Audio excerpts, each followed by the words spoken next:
Olá, seja muito bem-vindo ao assunto do dia desta segunda-feira. Estamos juntos iniciando uma nova semana aqui na tela da Rede Brasil de Comunicação e desde já quero te desejar que essa semana seja muito produtiva e abençoada, não só para você, mas também para toda a sua família.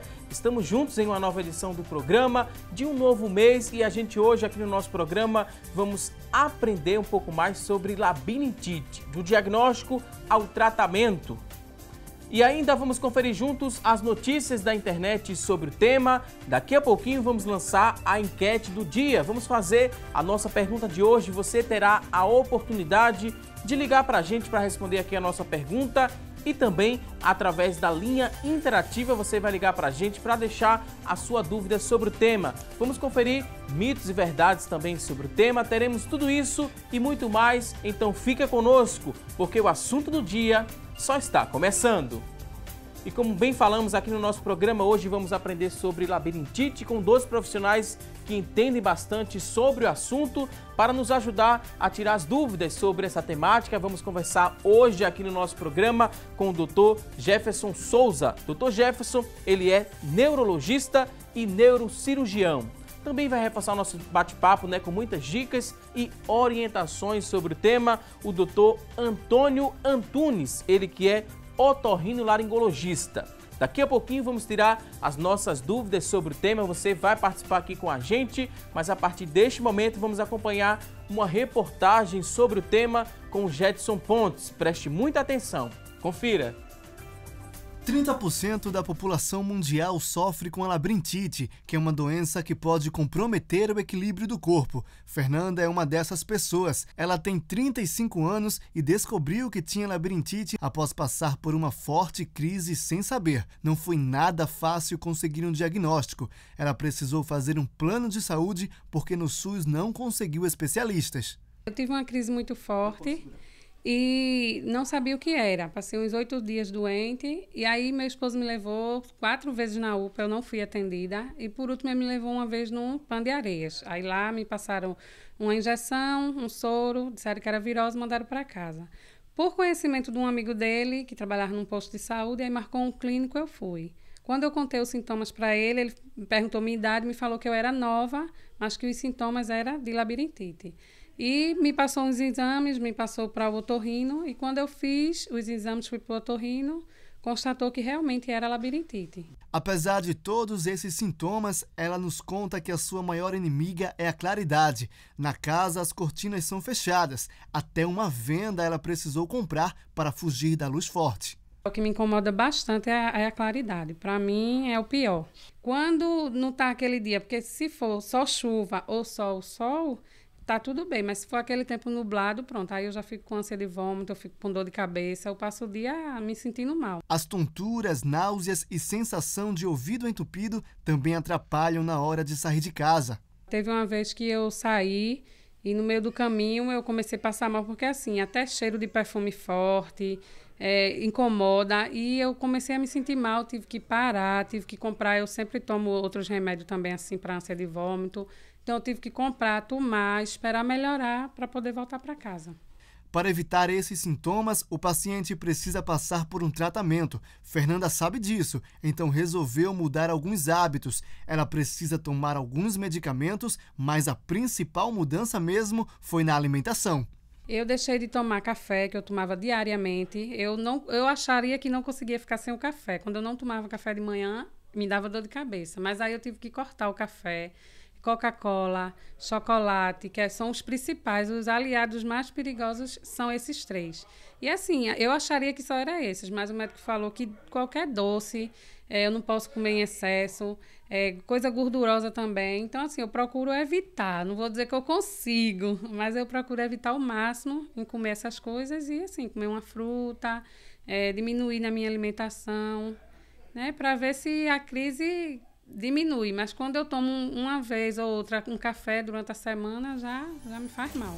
Pois bem, então, Fernanda, se o café está fazendo mal, é bom que você siga aí as orientações médicas. É muito importante que a gente viu na reportagem, que o paciente ele procurou, a Fernanda procurou o especialista, chegou o diagnóstico da labirintite, né? Vem procurando seguir à risca aí o tratamento. A gente vai falar um pouco mais sobre a importância de você buscar um especialista para tratar da labirintite. E na realidade a gente vai te mostrar, né, algumas dicas e orientações sobre a temática daqui a pouquinho. A partir de agora, a gente abre o espaço do programa para você que está em casa interagir, para você participar aqui do assunto do dia. E a partir de agora você já pode ligar para a gente para responder a nossa enquete. Vamos lançar a nossa enquete do dia. A enquete de hoje é a seguinte: você que está em casa vai ligar para a gente para responder aqui, ó, nossa pergunta de hoje. Você sabe o que fazer durante uma crise de labirintite? Sim ou não? Você vai ligar para a gente, é uma pergunta muito objetiva, você vai ligar também para responder de forma objetiva se sim ou se não. Temos duas linhas para você ligar para a gente e participar. 3424-1547 é a nossa linha interativa, está disponível a partir deste momento para você ligar para a gente e responder se você sabe o que fazer durante uma crise de labirintite. Outro número para você ligar é o 3424-1977, linha interativa disponível, assim também como a nossa fanpage. Se você tem acesso à internet, entra na nossa fanpage no facebook.com/assunto do dia, é o nosso espaço disponível para você mandar para a gente sua dúvida, deixar seu depoimento também sobre o tema. Labirintite é o tema desta edição do programa. Se você tem o WhatsApp em mãos, também já pode acessar o WhatsApp, deixar aí quantas dúvidas você tiver sobre o tema, 99209-4819, 99209-4819, aí você acessa, deixa quantas dúvidas você tiver, daqui a pouquinho vamos ler ao vivo. Vamos aprender mais sobre o tema, né? Labirintite, tem muita gente neste exato momento, né, esperando explicações, querendo saber como é que funciona o diagnóstico e tratamento. Será que a doença tem cura? Quem vai nos explicar bem melhor sobre isso são os convidados de hoje, Dr. Jefferson Souza, neurologista. Seja muito bem-vindo, doutor, aqui ao nosso espaço. Obrigado mais uma vez pelo convite e estamos disponíveis para esclarecer a população. Também queria dar boas-vindas ao Dr. Antônio Antunes, otorrinolaringologista. Seja bem-vindo aqui ao nosso espaço, doutor. Bom dia, obrigado. Vamos falar sobre um tema, né, que gera muitas dúvidas, muita gente fala logo em tontura, né, sem explicação, vem acompanhada também de vertigens, aí fica aquela dúvida, vem o mal-estar, será que esses sintomas são suficientes para a gente descrever a labirintite, doutor? Vertigem, tontura, aí o mal-estar, será que isso... Eu acho assim que, como a gente está conversando sobre isso, e a gente tem um tempo razoavelmente longo para falar, a primeira coisa é tentar desmistificar um pouco o termo labirintite, né? Que é um termo, na realidade, um termo genérico, tá certo? Para designar ou para que as pessoas falem que tem alguma doença de equilíbrio, não é? Na realidade, labirintite não é nem um termo tecnicamente adequado, né? Na realidade, você deveria chamar de labirintopatias, né? Doenças do labirinto. E você dizer que tem labirintite é a mesma coisa que você dizer que tem doença do coração. Você pode ser hipertenso, você pode ter um problema coronariano, um problema de válvula, né, do coração, e labirintite é a mesma coisa. Você, na realidade, são distúrbios do equilíbrio, tá certo? Que afetam muito em determinadas pessoas a sua capacidade de exercer suas atividades, enfim, de se locomover, de trabalhar, né? E que estão colocadas sobre esse guarda-chuva de termo labirintite, mas o que o médico deve fazer é tentar descobrir que tipo de labirintite ou que tipo de tontura a pessoa tem para tentar identificar e tratar. Porque cada uma vai ter um tipo diferente de tratamento. Alguns tratamentos são comuns a todas, vamos dizer assim, mas assim, existem linhas básicas de tratamento que são diferentes dependendo do tipo de tontura que você tem. Isso é que é o fundamental. Muita gente confunde também, né, a labirintite com outras doenças? Confunde. Como o doutor Antônio falou, o mais importante é você diferenciar o diagnóstico adequado. As labirintites, como ele disse, que é um termo muito genérico, ela precisa ser diferenciada se é um processo periférico, se é um processo central, se existem outras patologias associadas, como, por exemplo, a enxaqueca, se as queixas gerais desse paciente não estão associadas a distúrbios outros, como a própria hipertensão arterial, como a hiperglicemia, e outras doenças que junto podem vir associadas e prejudicar a tontura, prejudicar o equilíbrio e levar a um diagnóstico muitas vezes genérico de labirintite, um tratamento simplificado que pode não ser o adequado para aquela paciente, para aquela pessoa. Por isso que o diagnóstico tem que ser médico. Qual médico, né? Tem um especialista para tratar os distúrbios do labirinto? É só o otorrinolaringologista que faz esse tratamento ou o neurologista também pode participar do diagnóstico e tratamento da labirintite? Bem, na realidade, os distúrbios de equilíbrio, eles são multidisciplinares, né? Quer dizer, então várias especialidades, tanto médicas, né, como que auxiliam também a parte médica também podem estar envolvidas, né? Podem estar relacionadas como fonoaudiologia também, está relacionado com esse tratamento. Uma coisa importante, assim, dentro da otorrinolaringologia, nós temos uma especialidade específica, chama-se otoneurologia, né, que é um especialista em doenças do labirinto, quer dizer, uma pessoa que é realmente mais dedicada a isso. Agora, tanto a neurologia como a neurologia clínica habitual, como a otorrinolaringologia, tem essa área dessa interface em que são afetados, porque as doenças podem ser, às vezes, mais de caráter periférico, como o Dr. Jefferson falou, que está muito mais assim frequente na área do otorrino, como muitas vezes também elas podem ser relacionadas com doenças encefálicas, cerebrais, neurológicas de base, em que muitas vezes o diagnóstico passa muito mais pela esfera do neurologista.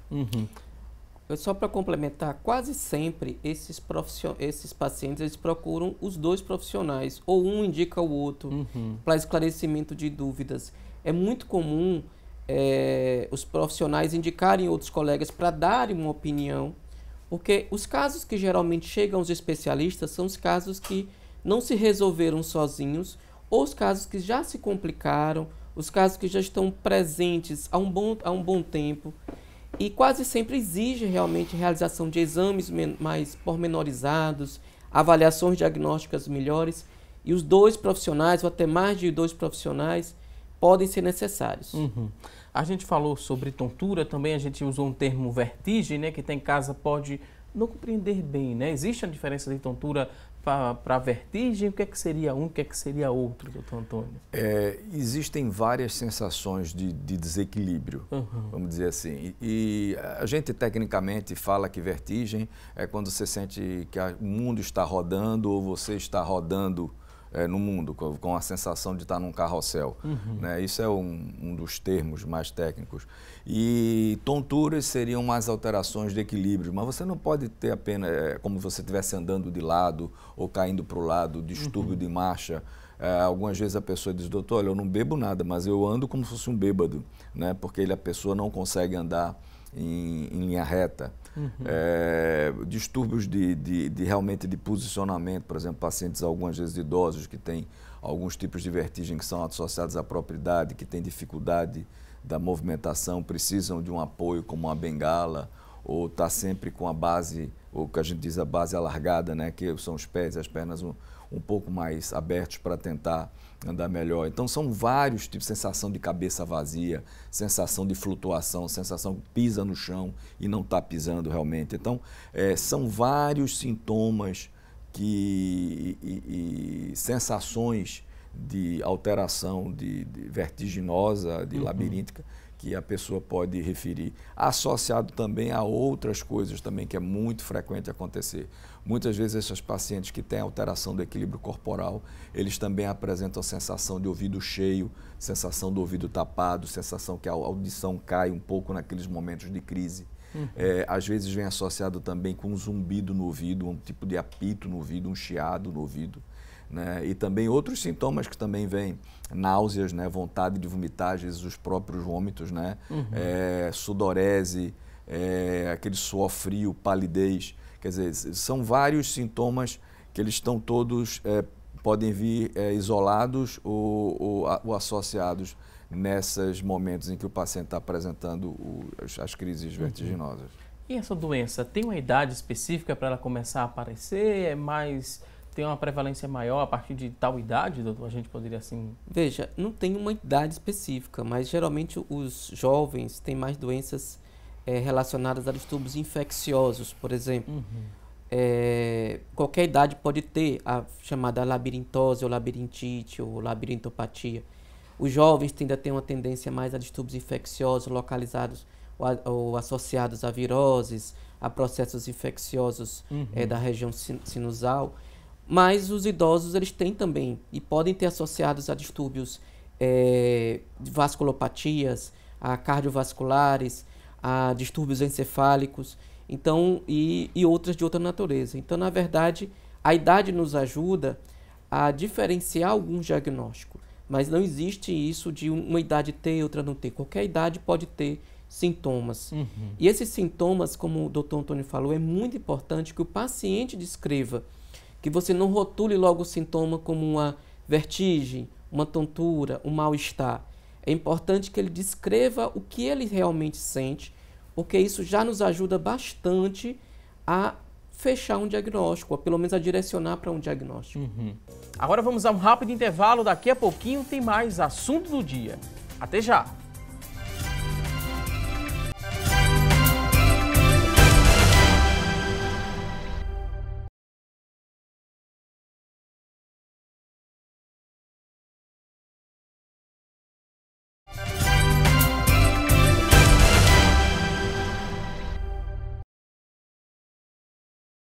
Hoje aqui no nosso programa estamos falando sobre labirintite e a partir deste momento vamos saber o que é notícia na internet sobre o tema. E quem vai trazer essas informações é a Tânia Silva. Olá, Tânia! Oi, Valdson, para você uma ótima segunda-feira. Para vocês que estão nos acompanhando, a gente encontrou informação no G1, labirintite, o que é, sintomas, causas e tratamentos. Sentir tontura não quer dizer que você esteja com labirintite, por isso é importante estar atento aos sintomas da doença. O otorrinolaringologista Márcio Salmito explicou que além das tonturas, alguns dos sinais da labirintite são sensação de ouvido tampado, cefaleia e náuseas. Ela normalmente é causada por uma infecção que pode ser viral ou bacteriana, mas também pode surgir devido a uma reação a um medicamento ou alergia e até lesão na cabeça.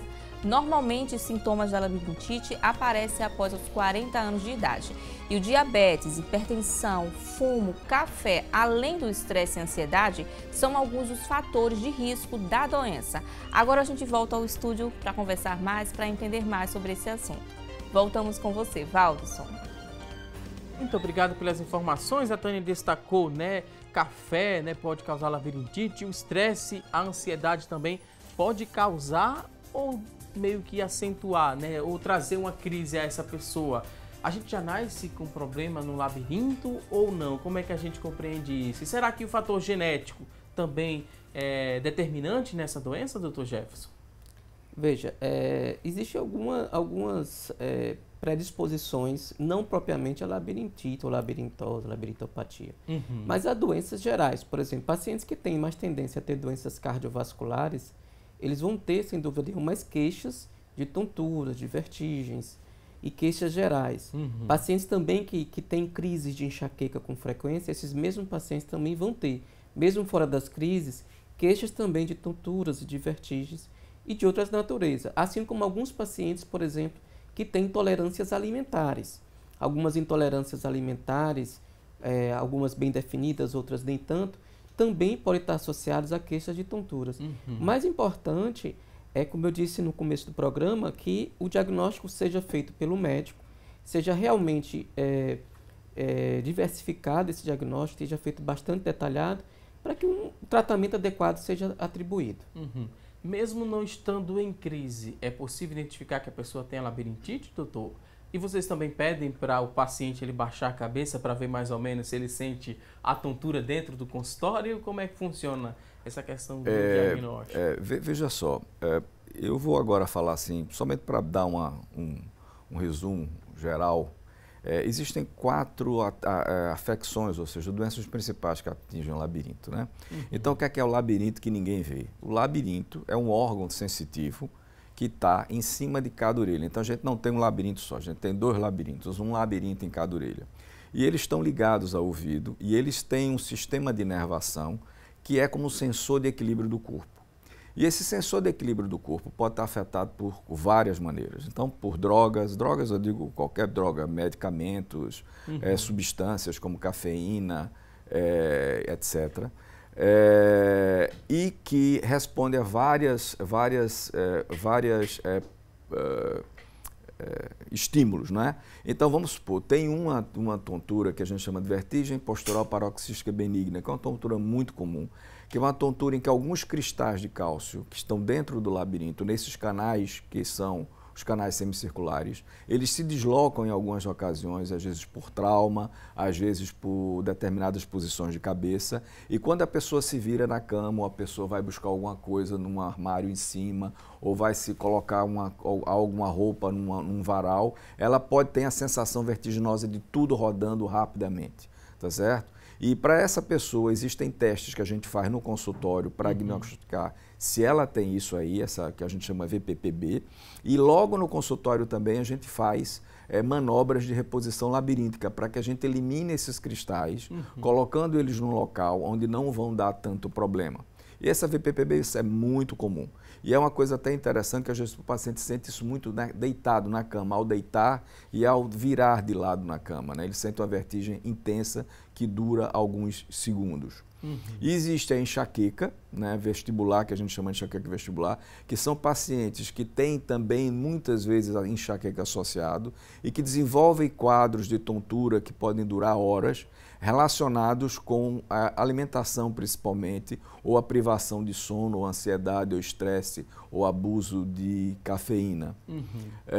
Existe a cinetose, que é uma tontura em que acontece, que são aquelas pessoas que têm uma propensão, e que tem isso, por exemplo, quando estão num ônibus olhando para o lado, ou num carro olhando para o lado, ou num carro tendo ler, ou dentro de um barco, ou dentro de parques de diversões, onde aqueles estímulos eles provocam uma dissociação entre o que a pessoa está vendo e o que a pessoa está sentindo, entende? E isso provoca tonturas importantes na pessoa, e que você pode prevenir isso evitando algumas coisas. E uma outra crise que também é muito interessante é uma doença chamada neurite vestibular, em que o paciente tem crises de náusea e vômito com tontura muito intensa, e geralmente esses pacientes vão para o pronto-socorro, vão para a emergência, porque ela pode durar dias, 2, 3, 4 dias, e depois você precisa às vezes internar e medicar essas pessoas com drogas específicas para isso, e geralmente essas pessoas melhoram completamente depois do tratamento. Essas são assim, eu diria, as principais que existem. Existe ainda uma outra, né, que é a doença da Meniere, que eu posso falar mais na frente, mas algumas delas estão relacionadas ao processo genético, quer dizer, realmente as enxaquecas têm alguma tendência de caráter familiar, mas outras parecem que não têm esse tipo de associação e podem estar relacionadas a outros estímulos. Ok, muita gente tem dúvidas sobre labirintite e acessa a internet buscando informações. Para ficar, né, mais claro para você que está em casa nos acompanhando, vamos a partir deste momento esclarecer o que é verdade e o que é mito sobre essa doença. Vamos mostrar aqui no nosso telão algumas afirmações e vocês nos ajudem a entender se é mito ou verdade. Vocês vão trazer também uma explicação sobre o que a gente vê agora. Nem toda tontura é labirintite. Mito ou verdade? Verdade, verdade. Na verdade, como o doutor Antônio falou, tontura é um termo genérico, labirintite é um termo genérico. Específico seria de uma afecção do sistema labiríntico, e tontura pode ser relacionada a N coisas, inclusive a doenças neurológicas mais sérias, a doenças associadas a doenças cardiovasculares, relacionadas, por exemplo, a acidentes cardiovasculares cerebrais, doenças de origem neoplásica, doença de origem congênita. Então, assim, o diagnóstico é muito importante que você diferencie se essa tontura tem alguma coisa a ver com labirintite. Então, realmente não é. Nem toda tontura é labirintite, não. E a tontura da labirintite, ela é mais frequente? Tem um horário assim que ela é mais frequente, assim que acorda, ou quando vai dormir, ou independe? Qualquer horário é horário para tontura, né, dar nesse paciente que tem a labirintite? Na realidade, qualquer horário pode acontecer, porque é como a gente está conversando. Existem doenças específicas, doenças que você categoriza, vamos dizer assim. E que algumas têm a ver com determinado, muitas vezes mais com movimentação da cabeça do que horário para acontecer em termos de tontura. O que é importante é especificar o seguinte: a tontura pode acontecer por N motivos, muitos motivos. E agora, se essa tontura torna-se frequente, então você sente hoje, você sente amanhã, você sente que está acontecendo algumas vezes durante o dia, então você tem que procurar para investigar e tem que fazer o diagnóstico diferencial. O que é diagnóstico diferencial? É saber, dentre aquele monte de causas que pode ser de labirintite, que tem mais de 100 doenças que podem causar isso aí, tentar ver quais são as principais e tentar identificar. Você identifica isso no consultório através da anamnese, que é justamente essa tomada das queixas do paciente, dizendo exatamente o que é que ele está sentindo e também junto com uma investigação do próprio médico, fazendo também as perguntas certas, porque também se não fizer, também às vezes não tem esse diagnóstico, fazendo o exame físico, sumário, que se faz em consultório também, e a série de exames também, tanto a audiometria como os exames otoneurológicos, que são exames específicos, né, que fazemos para poder tentar identificar se existem alterações mais periféricas, se elas estão presentes, se elas estão ausentes, se também existem sinais de alteração central. Alguns desses pacientes com tontura precisam ir para exames de imagem, tomografia computadorizada, ressonância magnética, encefálica e de ouvidos, para tentar identificar. Por exemplo, existem tumores, tanto cerebrais quanto do próprio ouvido, que podem também causar esse tipo de queixa. Essa doença, ela pode afastar a pessoa do trabalho? Pode. Se a queixa for bastante significativa, se o exame físico e o neurológico estiver com alterações, muitos pacientes não conseguem ficar em pé por muito tempo. Eles têm crises tão fortes que eles não conseguem andar em linha reta, não conseguem ficar em pé, vomitam muito. Obviamente que esses pacientes não estão em condições de permanecer no trabalho temporariamente, não é nada definitivo, não. Não é uma doença incapacitante, né? Mas pode comprometer a produtividade desse trabalhador e pode comprometer também, se não tratada com a devida, né, atenção, pode comprometer a qualidade de vida dessa pessoa.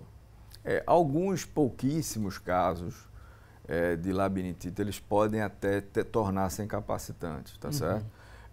Existem algumas doenças que realmente podem provocar isso, mas isso assim algo assim minúsculo, né, em termos da queixa e da frequência com que acontece. A imensa maioria das pessoas, com tratamento adequado, volta à sua situação normal de equilíbrio. Ok, vamos à próxima tela, vamos aprender mais, seguir aqui com o quadro Mitos e Verdades. E o zumbido, né, no ouvido, é uma das causas da labirintite? Mito ou verdade?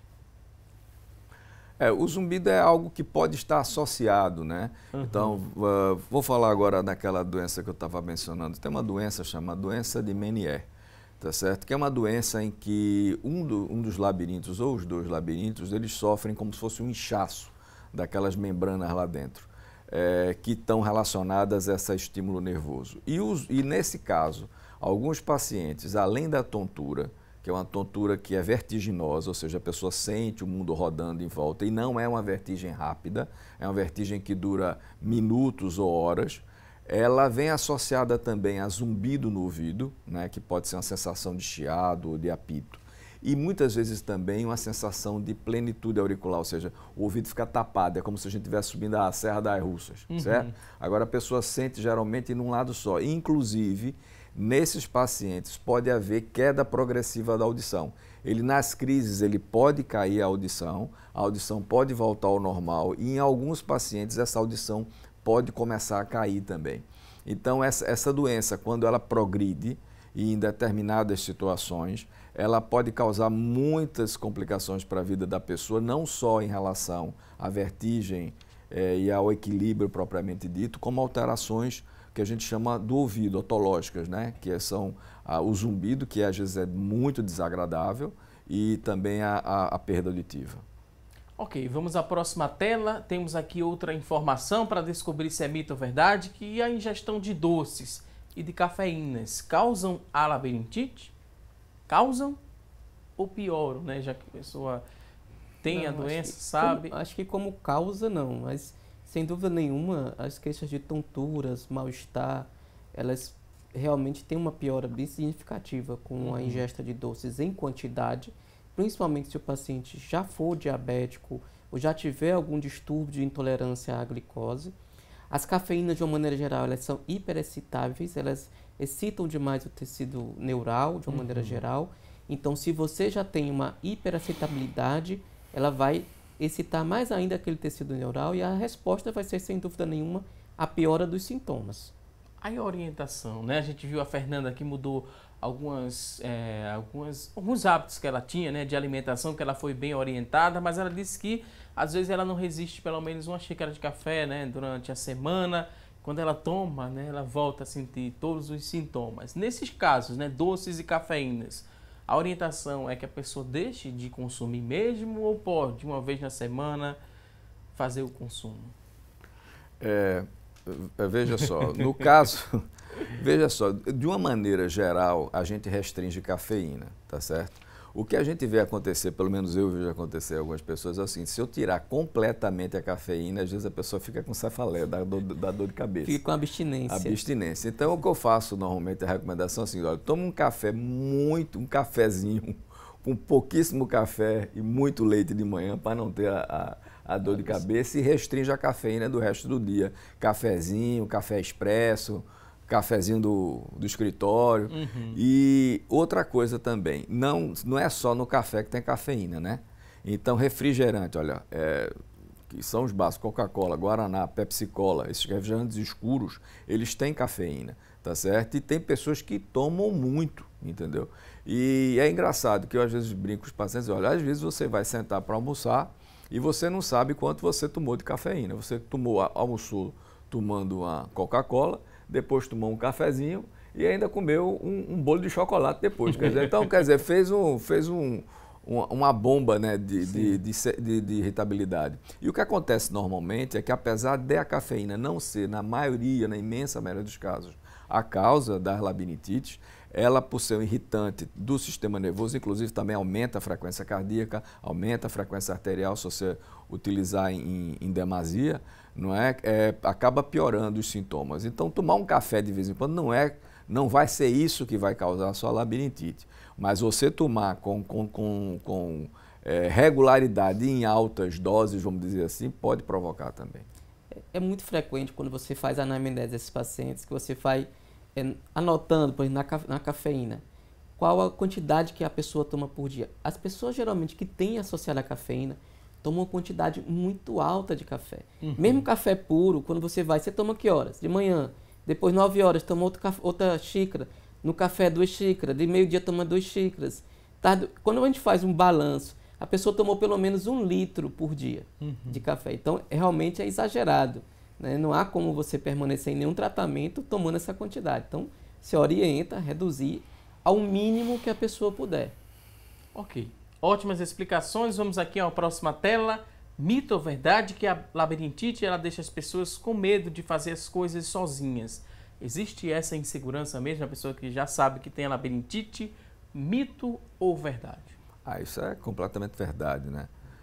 Porque assim, muitas vezes a doença do labiríntico ela não avisa que vai acontecer. É muito bom quando a doença avisa, né? Agora, quando não avisa, você está andando e de repente sente uma vertigem que quando vê está caindo no chão, é extremamente desagradável. As pessoas realmente têm um pouco de medo. Agora, uma dica importante assim, agora para a grande maioria dos pacientes vertiginosos que têm problema de tontura, que principalmente são idosos, é o seguinte, algumas vezes as pessoas têm que, por exemplo, mulheres usar sapatos mais baixos, tá certo? As mulheres, mesmo as senhoras, às vezes querem usar sapatos altos. Esse sapato alto, ela influencia no equilíbrio do corpo. Então é bom usar sapatos confortáveis, baixos, principalmente para quem tem isso, porque isso estabiliza, como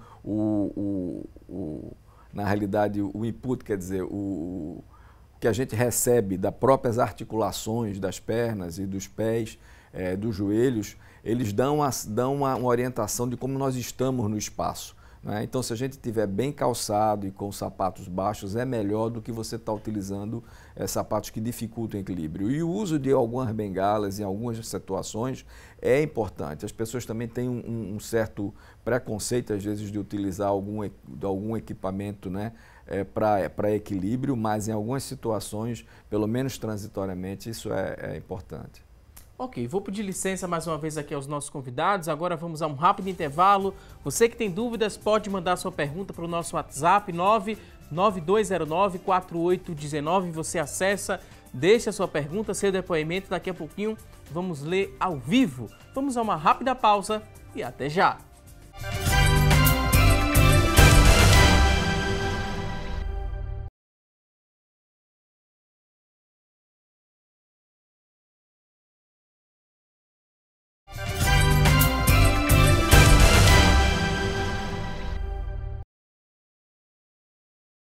Já estamos de volta com mais assunto do dia aqui na tela da Rede Brasil de Comunicação. Hoje estamos aprendendo um pouco mais sobre labirintite e a gente vai dar sequência aqui nesse bloco do programa, sequência nos mitos e verdades. Começamos a aprender no bloco anterior o que é verdade e o que é mito sobre a doença e vamos mostrar para você que está em casa mais informações. Será que é verdade ou é um mito essa tela?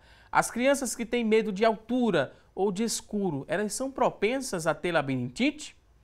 Mito ou verdade? Não é mito, isso não tem nada a ver, não, assim, diretamente não. A não ser que você estivesse falando em relação à ansiedade da criança. Talvez crianças com esse tipo de medo possam propensamente ser mais ansiosas e futuramente ter mais queixas gerais, mas não diretamente relacionada à labirintite. Ok. Próxima tela, mito ou verdade? Para limpar o ouvido, né? Vamos falar agora sobre a limpeza do ouvido, para evitar inflamações e outras coisas nessa área do nosso corpo. Para limpar o ouvido, é importante usar água corrente e sabão neutro durante o banho? Vai ajudar a fazer essa limpeza, doutor? Ou precisa colocar algum objeto no ouvido para fazer a limpeza dele? Eu espero que as pessoas não entendam água corrente como pegar a mangueirinha do chuveiro e colar dentro do ouvido. Eu espero somente isso. Não, veja só, o ouvido, a parte externa do ouvido é pele, né? E a pele você lava como qualquer outro local do corpo, né? Então, você vai fazer a limpeza normal, pode ser o sabonete normal, não precisa ser sabonete neutro. O que é importante é você não utilizar nenhum instrumento que adentre o meato, ou seja, a entrada do ouvido, né? Então, essa entrada aí é que não deve ser nem com cotonete, nem com chave, nem com biliro, nem com tampa de caneta. Tampa de caneta, né? Essa coisa, né? E nem com unha, né? Tá certo? Muitas vezes as pessoas vão limpar com unhas grandes e provocam otite externa, né? Porque faz uma laceração, uma microlaceração na pele. Então, o que a gente recomenda é limpar com uma toalha, um lenço de papel e deixar sempre seco depois do banho, né? Porque se você deixa molhado, então você até às vezes é propenso a ter fungo, micoses do ouvido, que isso é uma coisa que também acontece. Mas tem que limpar da maneira mais simples possível. Quanto menos sofisticado for, melhor. E para as pessoas que se queixam, né, doutor? Porque o senhor não viu a situação do meu ouvido. Ele produz muita cera, né? E essa cera às vezes tem um odor desagradável. Eu tenho que deixar essa cera assim no meu ouvido? Não, a limpeza do ouvido deve ser somente externa, como eu falei. Se a pessoa tem perda auditiva, ou seja, tapa o ouvido, entendeu? Então aí é que se recomenda que vá retirar o excesso de cerume. Porque a cera, na realidade, apesar de se falar muito que é sujeira, não é sujeira. A cera, ela é uma produção natural daquelas glândulas da pele e, inclusive, protege o ouvido contra infecções. Então, você não deve estar retirando cera do ouvido como se aquilo ali fosse um detrito que devesse ser removido, né? mas apenas o excesso, aquilo que já vai saindo, porque ela é criada, ela é produzida de dentro da parte interna da pele e ela, pelo movimento da pele, ela vai saindo normalmente. Então, toda a cera que você produz acaba sendo eliminada normalmente, né? Então, o que você vai eliminar é o excesso e não a fabricação. Ok, vamos a um próximo ponto. Outra tela, mito ou verdade? A labirintite não tem cura. Será que é verdade? Não, isso é mito. Na verdade, a verdade é que, como a gente já falou, o mais importante é o bom diagnóstico. Dentro desse diagnóstico, chegar a uma etiologia. E, obviamente, que dependendo da etiologia, existem tratamentos bastante efetivos hoje. Então, se for uma patologia que seja passível de cura, a gente tem como curar. Se não for, mas tem como controlar, também vai ser controlada. Não existe isso de não tem cura, não. Tem tratamento, tem, né, o controle. Esse tratamento, ele é medicamentoso, ele é só evitar, né, o que a gente já ouviu falar da alimentação à base de cafeína. Como é que a gente explica para quem está em casa o tratamento? Não, aí veja só, aí você tem que individualizar o tipo, né? Qual o tipo de doença, né? Tem algumas que, por exemplo, essa VPPB que eu comentei, a vertigem postoparoxística, você pode tomar cafeína ou não tomar, fazer qualquer coisa, não adianta. Nada disso vai influir. Ou você faz o tratamento adequado, quer dizer, algumas vezes, assim, imensa maioria das vezes, ainda bem, ela pode ter até uma remissão espontânea, a pessoa melhorar sem um tratamento médico, vamos dizer assim. Mas tem alguns tipos que vão melhorar com apenas o tratamento dessas manobras, por exemplo. Outras também têm distúrbios crônicos de equilíbrio, existem terapias de reabilitação vestibular, né, feitas com fonoaudiólogo, que podem também ajudar bastante, que funciona como se fosse uma fisioterapia, né, dando estímulos para que a pessoa melhore o equilíbrio. Agora sim, é isso que o Dr. Jefferson falou. Por exemplo, pressão arterial. Pressão arterial não tem cura, o que tem é tratamento, você tem que tomar um remédio todo dia, né? E alguns tipos de labirintite que podem se tornar crônicas, né? Não são a maioria, tá certo? Muitas delas são transitórias ao longo da vida, mas aquelas que eventualmente possam ser crônicas, elas têm vários tratamentos, inclusive os medicamentosos. Vamos aprender mais, temos aqui outra tela para a gente saber se é mito ou verdade, que o estresse físico, emocional e a chamada síndrome do pânico são causas frequentes de tontura que costumam ser confundidas com a labirintite? Isso sim, isso é verdade.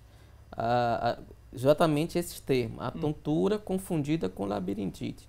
Então, o estresse físico, emocional, a ansiedade excessiva, isso pode levar a alterações gerais, a sensação de mal-estar, de tonturas, de cabeça vazia, de sensações estranhas, que muitos pacientes confundem com labirintite. E por isso que é importante essa diferença diagnóstica. Tá? Isso é verdade. Próxima tela, vamos aprender se é mito ou se é verdade.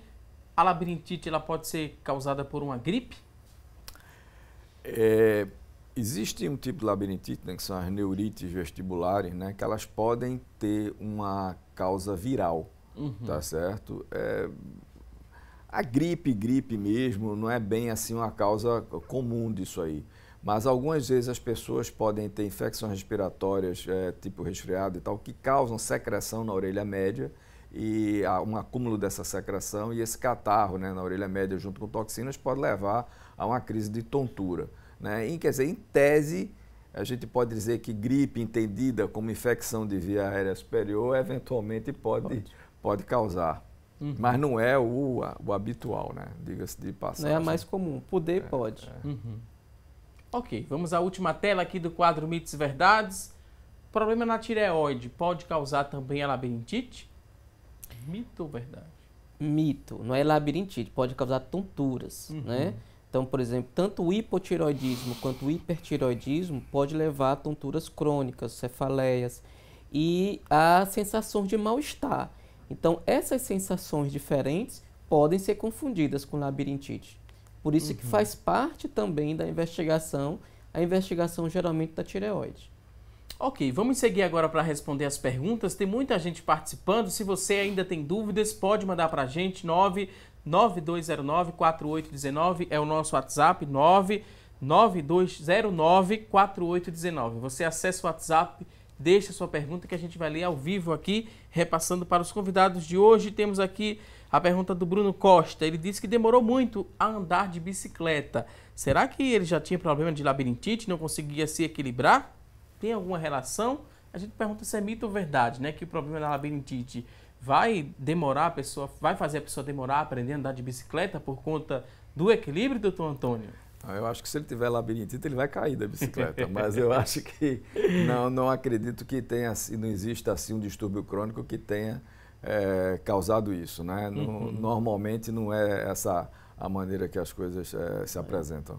Foi a falta de habilidade dele. Isso é próprio de cada indivíduo. Os indivíduos são diferentes entre si. Alguns são mais habilidosos para atividades, outros nem tanto. Né? Essas são as diferenças individuais. Então, alguns aprendem rápido, outros demoram um pouquinho mais. Ok, ótimas explicações. Próxima pergunta da Gorete, ela que é de São Lourenço, ela quer saber o seguinte. Ela queria saber o que deve fazer, na verdade, quando acontece ali uma crise.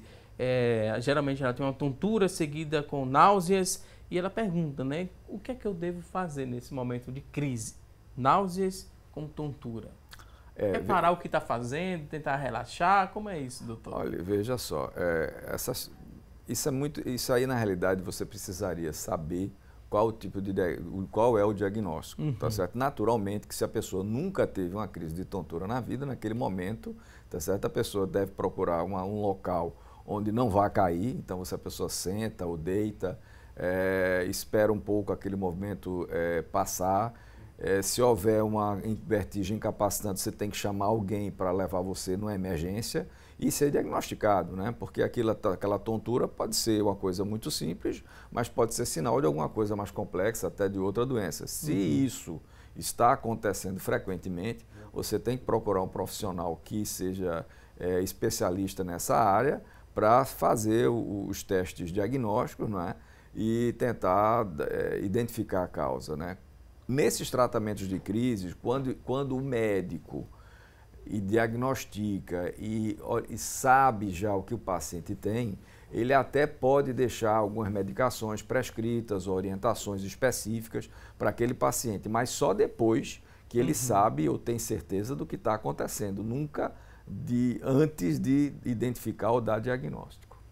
Ok, temos a participação agora da Cícera, ela que é do Cabo. Cícera quer saber o seguinte: quase todos os dias eu tenho crise de labirintite. São tonturas, náuseas, mal-estar. E né, ela diz que quando ela fala também parece que sai um som, né, pelo ouvido. Ela fica muito mal e isso é constantemente. Ela disse que foi para um neuro, ele passou uma tomografia e após receber o resultado ele disse que não deu nada. Quais procedimentos que eu devo adotar nesse caso? Ela fala que tem uma dificuldade também de raciocínio quando está em crise. O que é que eu poderia adotar como procedimento, já que o neuro falou após essa tomografia que não era nada? Veja, nesse caso, primeiro tem que ser bem examinada, a anamnese tem que ser bem feita. Normalmente são casos assim, como eu disse, que exigem a participação de outros especialistas, nunca de um só. Nesse caso específico, além dos exames, eu recomendaria que ela buscasse um otorrino, que fizesse uma avaliação otorrinolaringológica nela, para justamente afastar as doenças próprias do ouvido ou outras doenças associadas. Ela complementa aqui, ela disse que levou uma vez um tapa no ouvido, há uns anos atrás, e outra vez ela caiu na rua andando de bicicleta e bateu a cabeça no chão.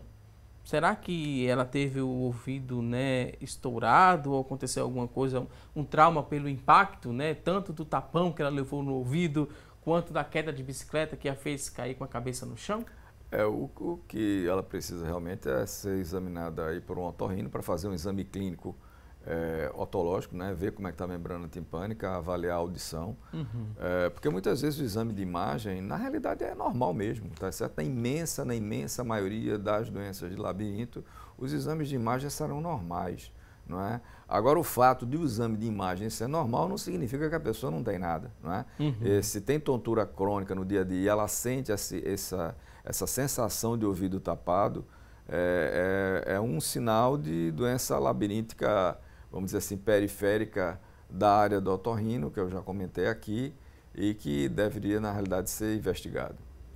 Ok, a gente falou muito, né, sobre o labirinto, a gente falou sobre a parte interna do ouvido e a gente tem uma imagem para ilustrar ainda melhor o nosso bate-papo. Vou mostrar essa imagem, daí mesmo vocês explicam para a gente, né? Agora acho que ampliou bastante, né, a imagem.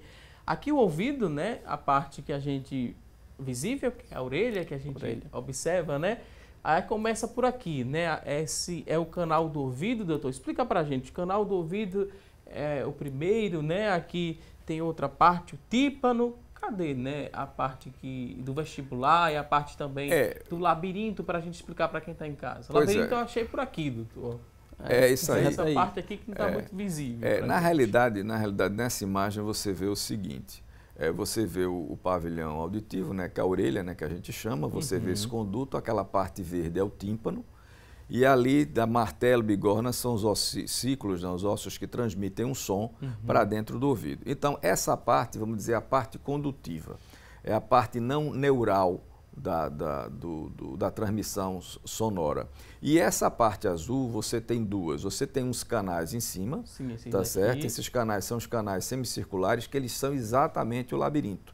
E ali no meio parece um caracol, não é? Eu pensei que o labirinto era essa parte aqui. Não, né? Isso aí é a cóclea, isso aí é relacionado à parte auditiva, a da sensação auditiva, certo? Mas é exatamente por isso que, inclusive ali, nessa região aí que você está vendo, entre aqueles canais e a cóclea, que é aquele caracol, você vê uma coisinha amarela ali, que aqueles são nervos, certo? Então é o seguinte, o nervo auditivo, na realidade, ele é um nervo que, enfim, é o oitavo craniano, mas ele tem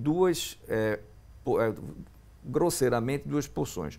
Uma porção que sai de dentro do labirinto, né, que são os nervos vestibulares, e uma porção que nasce dentro aí da cóclea, que é a parte auditiva.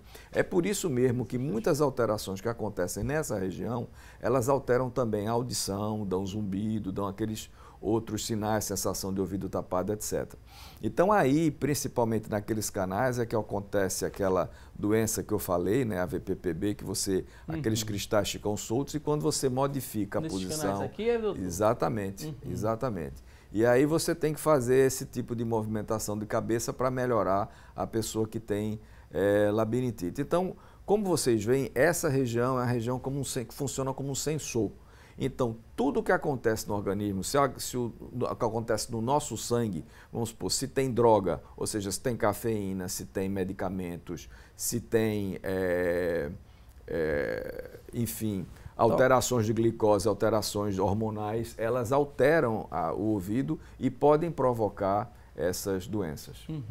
E aquela dor, né, que a gente sente no ouvido? São esses nervos aqui que lançam, né, o sinal para o nosso cérebro para dizer que tem alguma coisa errada ou não? É antes, né, dessa parte? É nessa parte da pele. É a pele mesmo que dói. É a pele que dói. Ok. Deu para explicar direitinho para quem está em casa? Quer destacar alguma coisa ainda daqui, doutor? Daquela parte da limpeza que é interessante, que as pessoas às vezes colocam objetos, né? A parte, né, que pode ser danificada por a limpeza, né, inadequada, seria o tímpano, né, que é a parte mais próxima do canal desse ouvido, doutor? Na realidade, você tanto pode traumatizar o tímpano, como você pode traumatizar aquela pele ali que você vê, entendeu? Então, você tanto pode ser uma parte mais externa, como eventualmente timpânico mesmo. Tem gente que consegue, com algum esforço, né, traumatizar o tímpano e rasgar o tímpano com cotonete e outros principalmente bocal objetos, de caneta. Aquela parte, extenso, aquela parte né, pontuda da caneta, ela consegue chegar no tímpano. E a distância é muito grande assim? São alguns centímetros, não é pequeno, né? A imagem está ampliada. Exatamente. E o que é importante também é o seguinte, às vezes é o susto, você está ali limpando e alguém chega para você, principalmente com cotonete. O cotonete chega fácil lá no tímpano.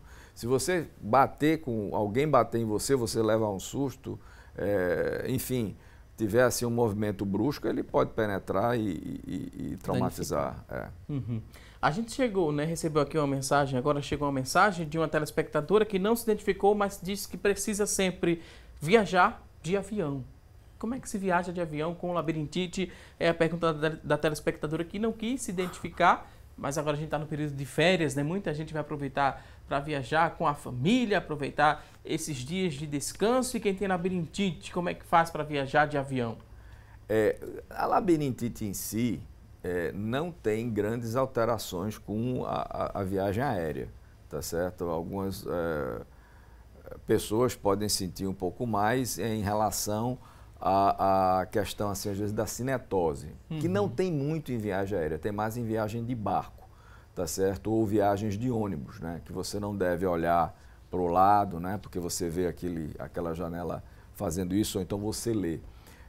Mas para viagem aérea, se a pessoa tiver a sensibilidade, aí tem que procurar o médico e verificar que tipo de droga pode tomar. Existem algumas drogas que você pode tomar algumas horas antes, para tirar aquela sensação de enjoo, né, que algumas pessoas têm, mas isso aí é uma coisa fácil de resolver. Ok, vou pedir licença mais uma vez aos convidados, vamos a um rápido intervalo. Daqui a pouquinho tem mais assunto do dia. Até já!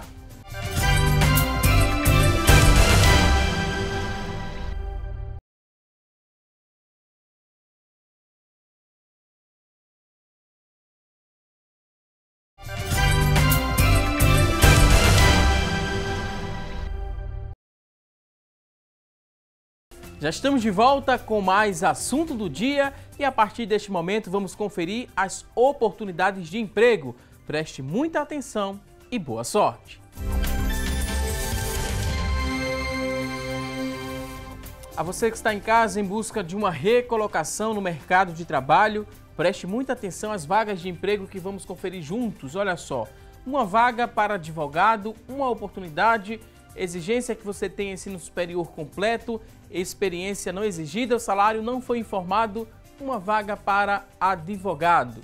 Vamos à próxima oportunidade de emprego, agora tem uma vaga para promotor de vendas, ensino médio completo é a exigência, experiência de 6 meses, salário R$ 954.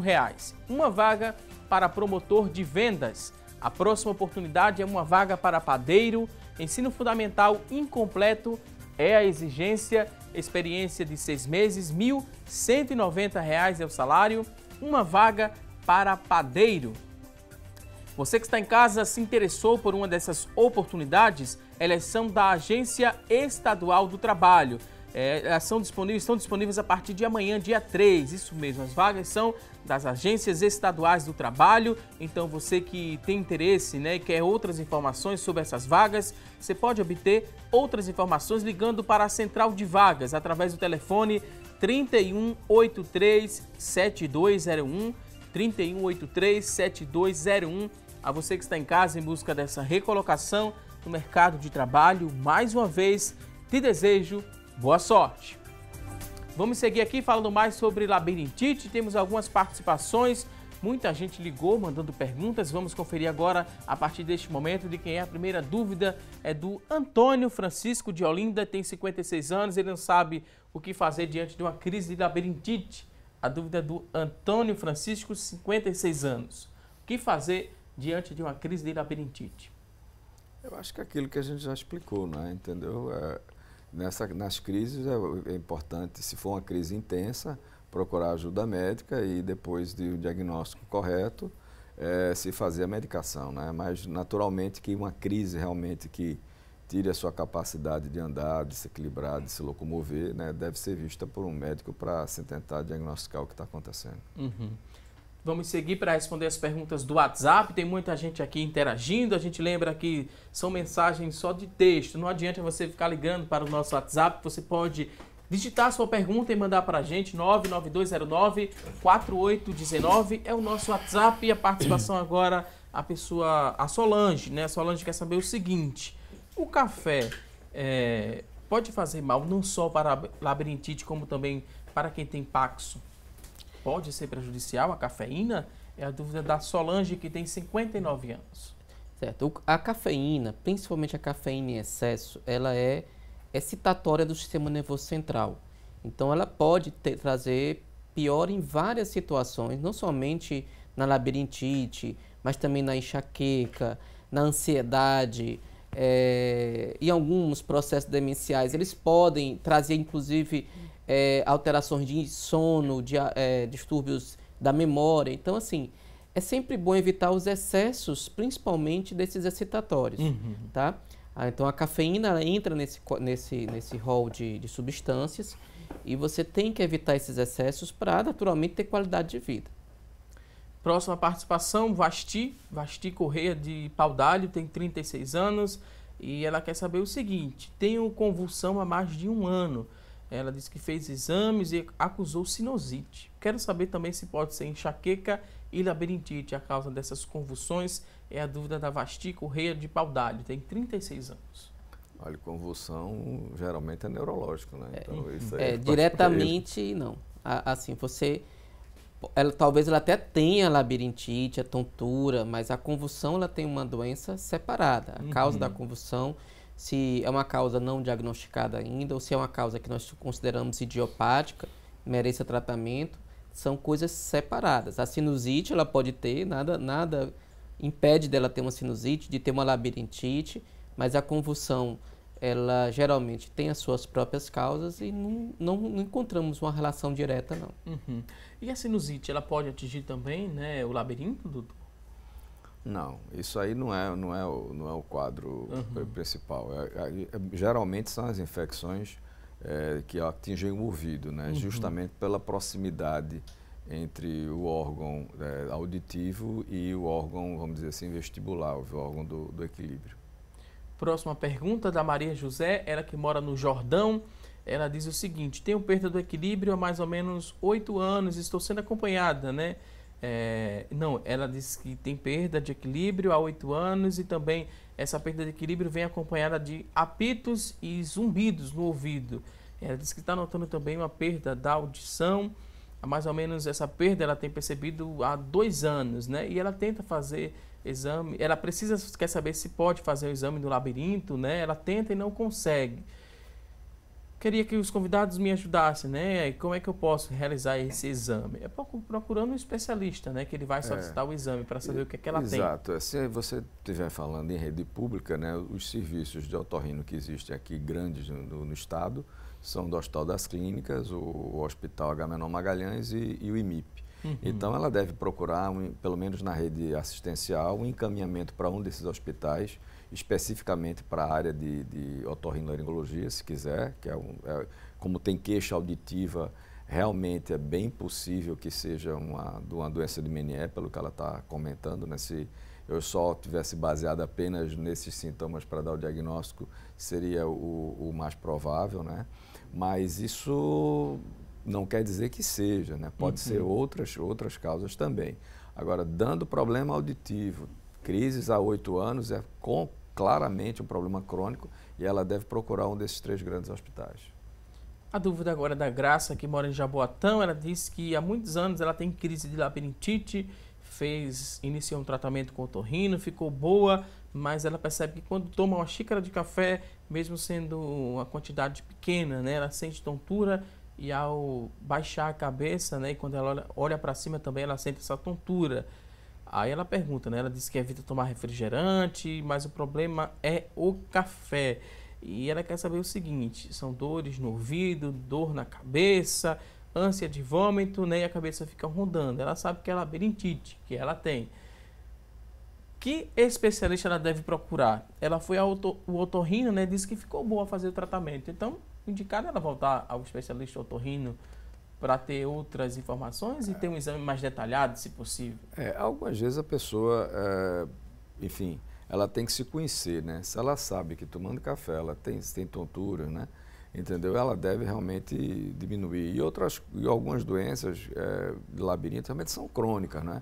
Então, quando você for utilizar algumas substâncias, você vai ter problema, né? A gente não falou aqui também, mas tem uma bebida alcoólica, né? A bebida alcoólica também provoca tontura, tá certo? Entendeu? A gente não sabe também, enfim, não estou falando especificamente dessa pessoa, dessa paciente, mas assim, também tem esses outros hábitos também que colaboram. E o importante é que, se essa labirintite dela, ou se essa doença do labirinto dela não é algo que se cure completamente, ela deve procurar um tratamento de segmento. Existem 2 tipos de tratamento, né, básicos, né?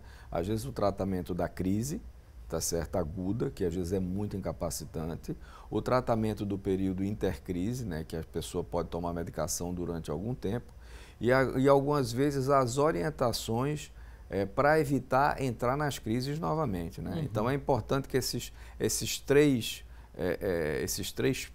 momentos, né, das doenças sejam orientados, né? Como sair da crise, como tratar entre as crises e como tentar evitar as crises. Temos a participação agora da Conceição, que mora em Jaboatão. A Conceição quer saber se o café descafeinado é indicado para quem tem a labirintite, né? Ela tem essa dúvida. Pode-se usar? É recomendável ou não? Pode sim. Na verdade, foi uma alternativa que a indústria encontrou, na verdade, para as pessoas que gostam de tomar café e que, por um motivo ou outro, têm que evitar o excesso de cafeína. Agora, da mesma forma que a pessoa toma o café pela cafeína, o descafeinado nem sempre traz o prazer de tomar café. Então, muitas pessoas não se adaptam ao descafeinado, porque justamente ele não excita o sistema nervoso central como o café tradicional faz. Mas é uma alternativa para quem quer continuar tomando café em quantidade, né, diga-se de passagem, usar em alguns momentos do dia o café descafeinado. A participação agora é da Noemi, de Água Fria. Ela pergunta, né, o porquê, após trabalhando 32 anos com respiradores Inter5. Não sei se vocês conhecem, respiradores Inter5. Após 32 anos trabalhando, né, ela tem 55 anos de idade. Ela fala que após esse tempo todo ela sente que a audição está diminuindo. Isso é normal? Não, se ela trabalhou com o Inter5, possivelmente ela trabalhou em ambiente de terapia intensiva. O ambiente de terapia intensiva hoje, sabidamente, ele é um ambiente hostil ao sistema auditivo, porque ele é um ambiente com barulho contínuo durante o tempo inteiro. Então, você não tem um descanso. Então, é possível, aí eu entro na área da otorrino, é possível que ela tenha algum tipo de lesão neurológica, mas ela tem que ser investigada, tem que ser avaliada. E eu não sei se atribuir isso especificamente ao trabalho dela. É possível também que o ambiente externo que ela viveu, alterações próprias da idade, doenças cardiovasculares, outras doenças que possam ter contribuído à perda auditiva. Ela tem que ser naturalmente acompanhada por um otorrino e ser avaliada. Né? Ok. Tem mais uma pergunta, chegou através do telefone. A Maria Francisca ligou para a gente, ela que mora em Camaragibe, tem 70 anos. Ela disse que tem labirintite, quer saber qual é o tipo de travesseiro ideal para usar. Um alto ou um baixo? Para a imensa maioria das causas de doenças de labirinto não faz diferença nenhuma, tá certo? Mas tem algumas pessoas que têm problemas de labirinto por causa de doença cervical, né? Então, algumas pessoas vão se adaptar melhor a um travesseiro mais baixo, né? Em determinadas situações, que não force tanto a coluna cervical. E, por incrível que pareça, para outras situações, tá certo? Por exemplo, como uma paciente que tem aquela doença que eu falei, VPPB, às vezes um travesseiro mais alto ajuda, tá certo? Porque justamente evita a hiperextensão da cabeça para evitar o labirinto. Então, quer dizer, depende muito da causa, né? Mas na imensa maioria das pessoas não é tão relevante. Agora, uma coisa que aqui no programa se falou muito de café, e tem outra coisa também que tem cafeína, é chá. Sim. Chá preto, chá mate, chá verde, eles têm cafeína também. Então, às vezes, a pessoa troca o café por um desses chás, tá certo? Entendeu? E acaba consumindo cafeína também. Do mesmo jeito. Então, é preciso ter um pouquinho de atenção também a que tipo de chá, por exemplo, a pessoa às vezes vai tomar. Tem aqui a participação do Luciano, ele que tem 23 anos, mora na cidade do Paulista. Ele diz que está sofrendo com ansiedade patológica. Ele tem, às vezes, ataque de pânico, né? Alguns sintomas fisiológicos que ele vem percebendo na crise de pânico. Esses sintomas se parecem muito com a labirintite. Ele percebeu que o café aumenta, assim, a ansiedade, já parou também de tomar refrigerante. E ele fala que o café também faz mal para o estômago. Esses ataques, né, essas crises de pânico, são confundidas, né? Se parecem muito com labirintite? Parece, porque a ansiedade em si, principalmente os pacientes que têm essa ansiedade patológica, não é ansiedade comum, que todo indivíduo tem, eles têm uma sensação de mal-estar muito intenso. tem geralmente taquicardia, geralmente tem crises hipertensivas, tem sensações, alguns inclusive referem sensações de morte iminente, que eles se queixam. Então, a tontura, na verdade, faz parte desse processo.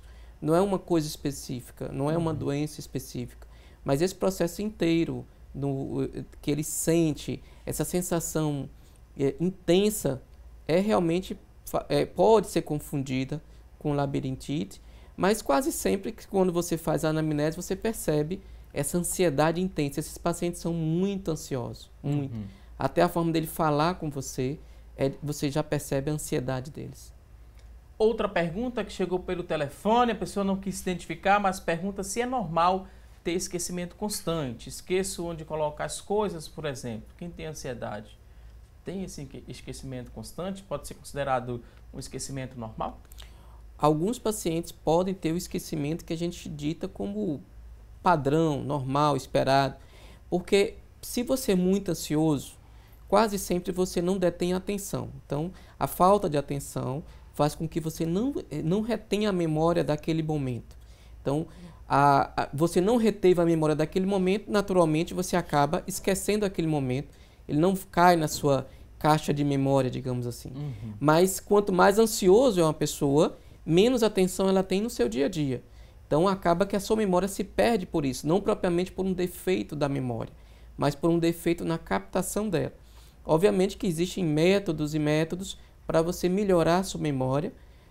Um deles é o próprio controle da ansiedade. Existem exercícios que podem ser feitos para melhorar a memória, mas assim, de parte do princípio do tratamento da ansiedade. Vamos ver de quem é a próxima pergunta. Agora é da Marilene Silva, ela que é de Olinda, tem 70 anos, ela ligou para a gente perguntando se o som muito alto pode romper o tímpano. Será que pode? Não. O som alto não rompe o tímpano. Agora, o som muito alto causa lesão auditiva naquelas células nervosas. Então, se você, por exemplo, ficar junto de uma caixa de som, escutar um barulho de agora São João e tal, fogo de artifício muito junto do seu ouvido, você pode ter uma perda auditiva que pode ser transitória ou até mesmo definitiva. Difícil. Agora, alguns sons de explosão muito próximos ao ouvido, esses podem romper tímpano. Tá certo? Eu já tive alguns pacientes que vi isso acontecer. Mas é quando tem uma explosão do seu lado, não é somente o som elevado, né? Isso realmente pode acontecer. A próxima dúvida é da Maria José, da Madalena. Ela tem 77 anos, ela disse que fez uma cirurgia de catarata e glaucoma. Ela usa muitos medicamentos e ultimamente está sentindo muitas dores de cabeça. A vista está embaçada e ela tem uma tontura. Isso pode ser labirintite ou pode ser ocasionado devido aos medicamentos que ela está tomando? É o mais provável. Eu acho que como labirintite diagnóstico, não. Mas assim, as tonturas, o mal-estar pode ser associado aos medicamentos que ela está usando para controle do glaucoma, alguns antihipertensivos que possivelmente ela deve estar usando. As dores de cabeça precisam também ser diagnosticadas, porque também podem provocar essas tonturas. E de uma maneira geral, os pacientes que têm distúrbios visuais, eles têm perda de propriocepção também. Então, eles têm dificuldade de se equilibrar, porque eles têm uma dificuldade de utilizar a visão agora como sensação do posicionamento. Então, muitas vezes isso é confundido com a tontura, com desequilíbrio. Mas a verdade é que eles precisam ser readaptados, né? Eles precisam se adaptar à condição atual deles. A última participação no WhatsApp, a pessoa pede para que vocês repitam, né? O local de atendimento. A Cícera pede. Os profissionais, eles trabalham. Doutor Antônio, doutor Jefferson, pode falar para a gente? Você fala dos hospitais públicos? Sim, público e privado, pode ficar. Na realidade, os públicos, os principais serviços de otorrino são, como eu mencionei, o Hospital das Clínicas, o Hospital Agamenon Magalhães e o IMIP. Eu atendo no Hospital Pelópidas de Silveira e também a gente atende em consultório particular aqui na Ilha do Leite. Vou pedir licença aos convidados. A gente fez uma pergunta no começo do programa, que foi a nossa enquete. A pergunta de hoje foi a seguinte: você sabe o que fazer durante uma crise de labirintite? Das pessoas que ligaram para a gente, né, que sofrem com a labirintite, 56% responderam que sim, que sabem o que fazer, né, no momento de crise de labirintite.